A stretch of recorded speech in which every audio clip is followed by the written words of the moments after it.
Hola estudiantes, it's Miss Ruby here, and today I'm going to show you guys how to make a flying ring.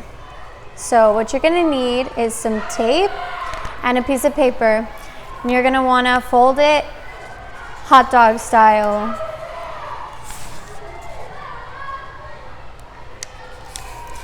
So once you've folded it in half, you're going to open it and fold one of the halves in half again.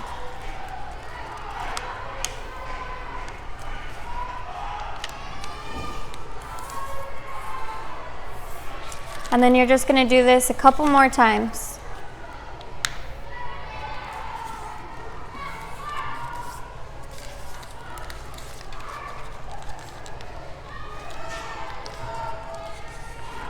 So once you have these folds, you're going to want to take what you folded and fold it one more time inwards, okay?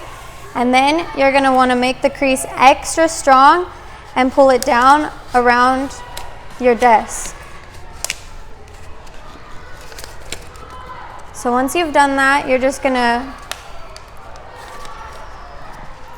make it into a circle and fold one of these inside the other.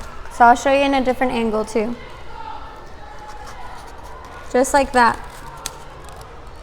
And then right here, you're only gonna need a small little piece of tape, okay? So don't take too much. Just a little bit will go a long way. And that's how you make a flying ring.